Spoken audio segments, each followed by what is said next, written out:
Good evening. It's Monday, May 7th. I'm Patricia Vallone. And I'm Rochelle Metzger. Thank you for joining us tonight. Well, it was a scary start to the school day for 24 Oxon Hill Middle School students when their school bus collided with a utility van. The crash happened around 8 o'clock this morning in the 8300 block of Indian Head Highway in Fort Washington. 12 students and the bus driver sustained minor injuries. The minivan, for unknown reason, veered off into a service lane, which the school bus attempting to get onto Indian Head Highway.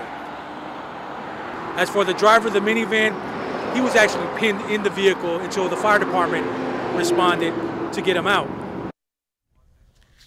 The driver was airlifted to a local hospital and is in critical condition. Police are still investigating the cause of the accident. Well, outside of the immigration building in Washington, D.C. today, dozens of people from across the area rallied.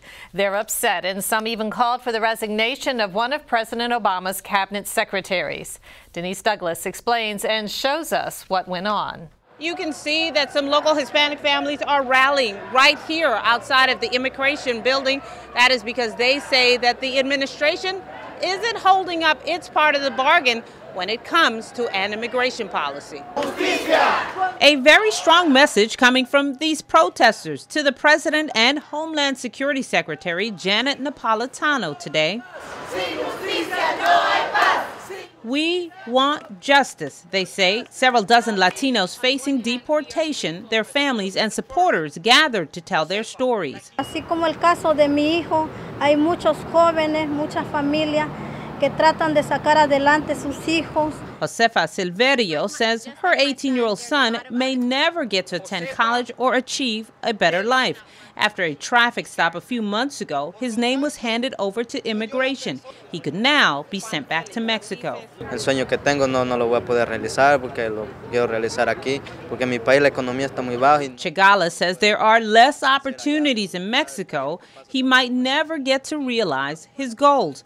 Florinda Lorenzo's case is similar. She's been fighting to stay in the U.S. with her 3 sons for 2 years. Le pedimos a Janet Napolitano que renuncie de su trabajo si ella no puede hacer las cosas. Now she's calling for Secretary Napolitano to resign if she doesn't keep the administration's promise.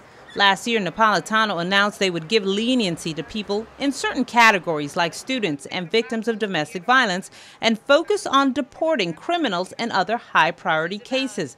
But Casa de Maryland says that hasn't been done. Of the thousands of cases that should be protected, few have gotten relief. Out of over 300,000 cases that have been reviewed, less than 2%, approximately 1.5% of those cases have been found to, according to the government, not be priorities for deportation.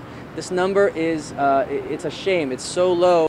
Still, they will continue to fight. Chagala wants to study the arts, and he and his mother say they won't give up on the reason they came here, to live the American dream.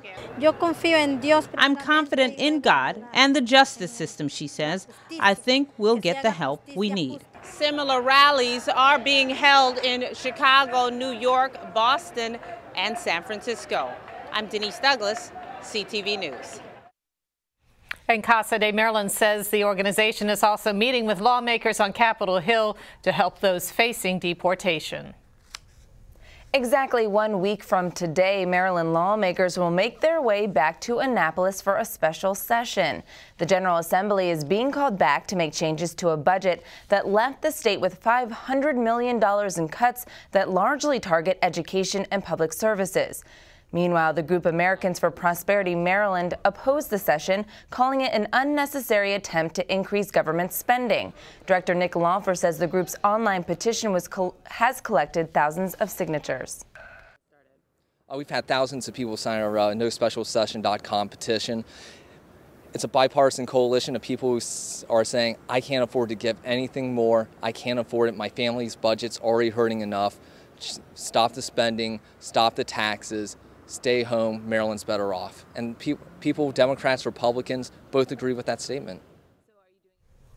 Today, the heads of 3 of Maryland's largest school districts sent a joint letter to the governor and state leaders urging them to stop the cuts to public education funding. The session, which begins Monday, May 14th, is expected to last 1 to 2 days. And you're watching CTV News. I'm Rochelle Metzger. And I'm Patricia Vallone.